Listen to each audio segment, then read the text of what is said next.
joined today by Nick Colostrom, and I'm in London, and we're going to be talking about the incident which took place in Woolwich on the 22nd of May 2013, which strangely took place at 2:20 p.m. There was two perpetrators involved. One of them was aged 22, and they were called Michael Adebolajo and Michael Adebolawe, just by coincidence. Okay, so this is where tragically a soldier has died and he's allegedly had his head cut off.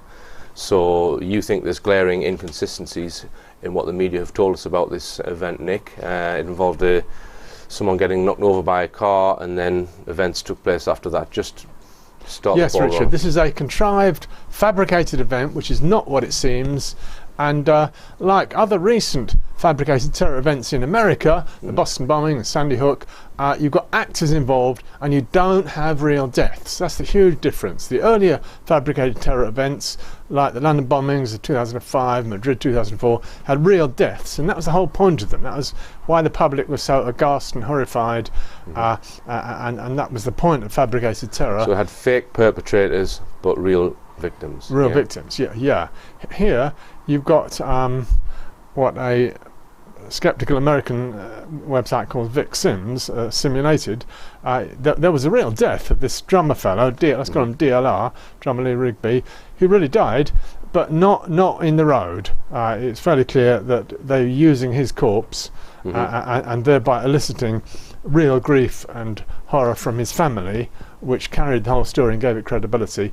But the fellow did not die in that scene. Right, because one important factor is there is no photograph or video showing a decapitated corpse. We can see a body lying in the road, but it's not obvious whether there's even a head there or not. No imagery has been provided to provide proof of that. We're just going purely by the mainstream narrative, yeah? Totally, yeah. Okay, and so just start from the start, Nick.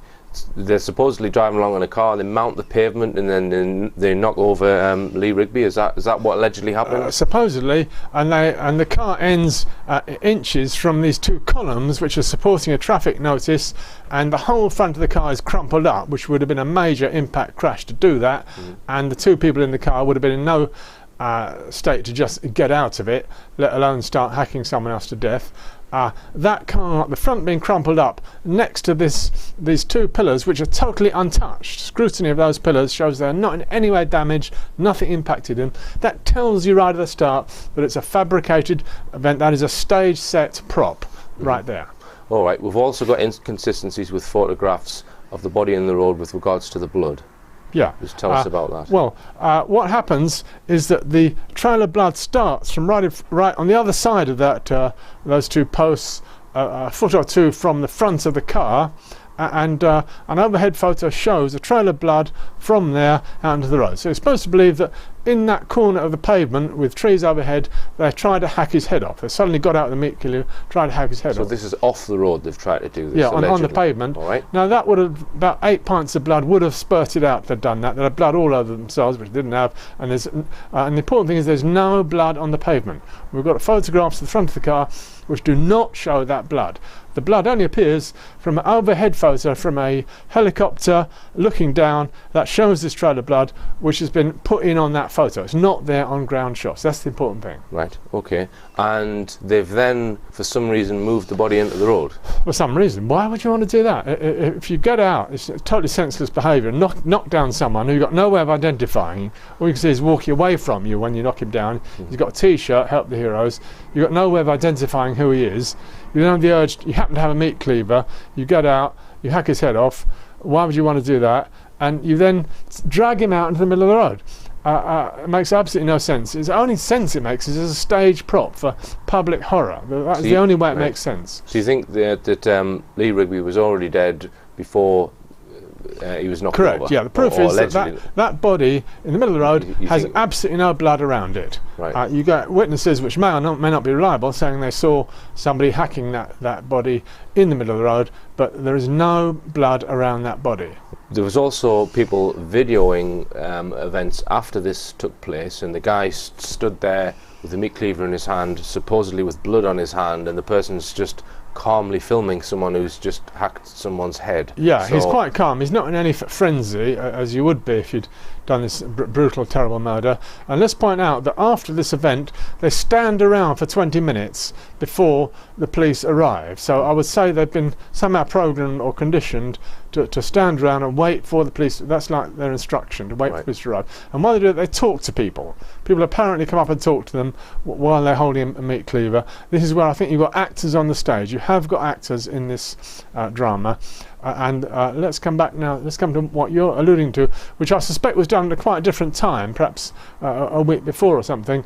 This guy is talking to two cameras. There's two different cameras filming him. You've got two different angle shots. So this fella holding these are like cleaver, phone cameras, this kind of thing. presumably, They're not yeah. media, right? So okay. just ask yourself, if you had seen somebody hack someone's head off and he got blood all over his hands with a meat cleaver, would you stand there a few feet in front of him with a camera photographing him and talking to him? Would you do that? Of course you wouldn't. So that is an obviously staged event, and the dead giveaway here is the little old lady with a shopping trolley who walks past, totally unconcerned, as this apparent horror event is going on. And that tells you that red blood on the hand was photoshopped on. There was no red blood on the hands. And it's only on his hands, not anywhere else on his clothing, as would have happened if right now, I think, Nick, in the mainstream media, comments like that, people saying, "Oh, there was blood added in afterwards. It's all been photoshopped," have been dealt with. What have mainstream said in order to back up their narrative that there's blood being photoshopped in? Have they denied it, or what are they saying? You mentioned Alex Jones before, didn't you? The well, Alex Jones' angle, one of the angles is that you see extra luminously red blood on the hands, and the red line on the side of the curb is highlighted, it's glowing, so they've enhanced the red in the whole picture to try and make it look even redder. So in your opinion, the blood was added? Yeah, it can't just be on the hands and nowhere else. It's put in, but he is holding a meat cleaver, and somehow they wound him up. That guy was totally controlled, manipulated. He's a product of MI5, British intelligence, to be in that situation, talking to the camera. Right. Well, we'll come on to the claims of him having previous involvement with MI5, but I just want to stay on the evidence. It seems that there's so many flaws in this contrived event, if that's indeed what it is. How is it that they can't stage these false flag operations, so that we are fooled by them? I mean, 9/11. It was many years before people started I would questioning say that this is a terrific masterpiece to have a guy with a meat cleaver ranting at the camera. But you said that you thought that might have been filmed a few weeks earlier. I do But indeed. if it was, they've got a woman walking past with a shopping trolley. Yeah. Right. Is that not just blatant, sort of in your face? We can't do this properly. Well, they know the media. They know the media will just put up with it and accept it. That's what the Illuminati, or whatever you call them, the vampire elites, know they can get away. They know they can do that. Once they project the great, powerful emotions, hate and fear, that blocks out the higher thought centres, and you get a primitive logic, and that is the level at which the story rides and is accepted. I mean, that's the motivation for planning these kind of events. And it's also to justify their actions in other parts of the world as well. Yeah. But just to come back to how poorly this seems to have been orchestrated and planned, is it the case that they're even taunting people like you and people like me by making such a sloppy job of what they're doing so that we can easily see through it? Yeah. It seems that that could be deliberate. Well, Richard, certainly that was what everyone was saying with the Boston bombing story, the marathon. That was such a crappy job. You could see all these lousy actors lying on the floor pretending to have been harmed by a bomb, and fake blood splattered everywhere. And on the other side of the road, you could see all these guys with black hats and the skull logo. They were quite obviously the perpetrators. Right. I would have thought that was the arch example of a story so badly made that it was falling apart. So they've done a very badly orchestrated false flag event in Boston. Now they've done one in Woolwich in the UK. Well, can I just put this to you? That you've got the people who do see through these lies, okay, such as Yeah. yourself, people who actually critically analyse, look at the evidence and see if there's any mileage in what the mainstream is saying, and then unpick it, and then we know it's all a fake event, okay, it's easy to see, right? But then they've got the other group of people who will only believe what mainstream media say, and they can say whatever they want. Do you think they're trying to draw a line between the two groups of people? The group of people who will only believe something if it's on the BBC, and you've got people like you and me who will question everything that's on the BBC and only believe it if there's evidence of what they're saying, right? And by orchestrating these events so badly, is that drawing a line between the two and separating the two groups? Do you see what I mean? To make them to create division, because you go down the pub, people who can see through this, and it's easy to see through it, are, you know, annoyed. Yeah. But then you've got other people laughing at them who will only believe the BBC. Do you think they're trying to create more of a division? Well, possibly. That's a bit complicated. A lot of people realise that the story doesn't make any sense at all at any level. But you've just got the primal hate image of this guy with a red machete and apparently a corpse in the road. And although the actual photo does not show any corpse in the road, and I could mention here that the corpse is in two very different positions on different photographs. Right. I think our business is to get people to think about these. You are getting delusion fabricated, the media are complicit, and to fight against these agents of deception, of delusion, who are pushing the world in war, trying to start World War III, our best way of doing that is to unweave these fabricated events. All right. And we've got to do the best we can to show people how this is made up and how they manipulate the deep emotions to prevent rational analysis. Right. Now, okay, well, let's just go back to the what happened, because the two guys hung around for 5 minutes or longer. And 20 minutes. 20 minutes. 20 minutes, yeah. And the police arrived. So then what happened? Well, supposedly the police, there was a quote from actual local police saying, we weren't consulted, we weren't called, we didn't recognise any of the people who actually arrived, and we didn't recognise any of the people on the scene as locals, okay? Then these police arrived, and people said, this isn't a real police car, it hasn't got the right ID and codes to be a real police car. This is some sort of special operations people who come, and then there's there's footage of a shootout that happened. Supposedly these guys, after hanging around and chatting to people for 20 minutes, they were asking, can you please film me? People on the bus saying, look, can you please film me? So they were programmed, they're behaving like programmed people. First of all, you hang around here, whether or not they did anything chopping the body, you try and get photographed, you try and get seen, you wait for the police to arrive. Then what do you do when the police arrive? You walk towards the police car. That's what they were, as if they were programmed to do that. Right. A witness said they did not shoot the police, they did not had the hands by the sides, they walked towards the police car. That's what they've been able to do. Then we're told the police shot them. Right. Okay? Okay. Now, you said to me earlier that you don't think we will ever see any one of these guys giving an interview on camera. Well, why is that then, Nick? Yeah, I bet these two lads are silent now forever. This always happens when these patsies are set up, Islamic fake terror patsies. They're given a role, they step into that role, they fulfill it, and then there's silence. The rest is silence, and you just have media fabrication. You get the wittering of journalists, and the thing you really want to hear, the opinion of the guys in jail of what happened. You cannot ever get that. Right. Right. I mean, I tried that with one or two people involved in the London bombings. Right, and you can't get to them in jail. But presumably we're going to see a trial of these guys if they're still alive, and with the jury giving evidence. So would the truth not come out there? Will we not get their version of how it was contrived or not in a trial? Well, we should do, Richard, but that's my hunch that we won't hear anything. They'll concoct something such that they're not put on in a public trial. Is that what you're saying? That's what I guess. Yeah. Right. Okay.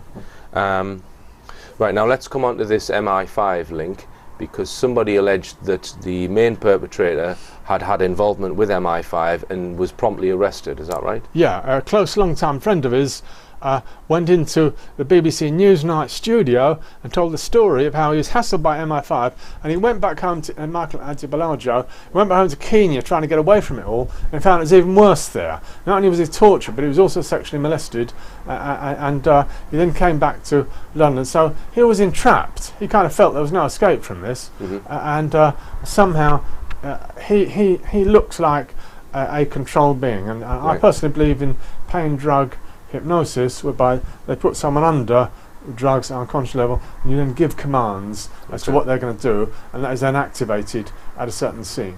Now, you mentioned earlier, Nick, that the Kent Freedom Movement have got some videos on their website about this event. Just tell us what those videos are. Oh, well, I think that they show very well aspects of the fakery involved. For example, there's a very blurred image that the Mirror put out, a Mirror website, whereby you can see people, various shady figures coming out from the car to put this body in the middle of the road. And you see this process going on, but various figures are involved, and it looks as if that body has still got a head when it's put out in the middle of the road. Right. That's an example. And there are various witnesses, certain witnesses, that they expose them as being actors. Right. Now, you also mentioned Barack Obama made a speech. Was it a few days after this event? It was the very day after. He made a long speech, very important, in which he was trying to say that he wanted to close Guantanamo Bay, and he didn't really like killer drones striking in other countries, as if he was trying to rein in both these things, but rather lacked the power to do so.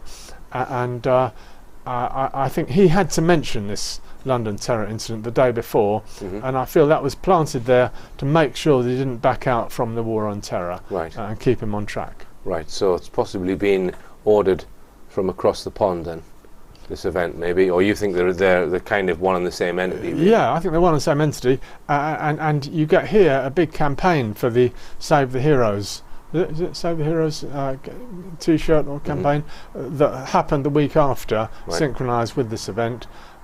So I think it's both sides of the pond that what I call the axis of evil, which is dedicated to everlasting war, and that is the British and American terror intelligence services.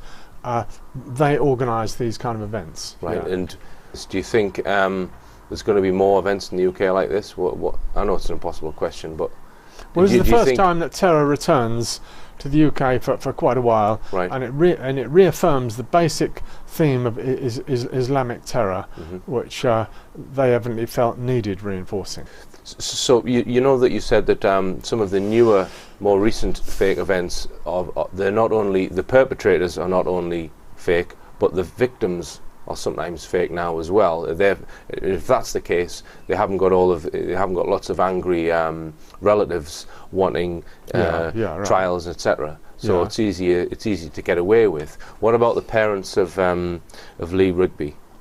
Would they not be wanting to get to the bottom of what really happened, and would they not be seeing that? Well, they totally believe it. They absolutely believe that their son was killed as the media described. Right. Yeah.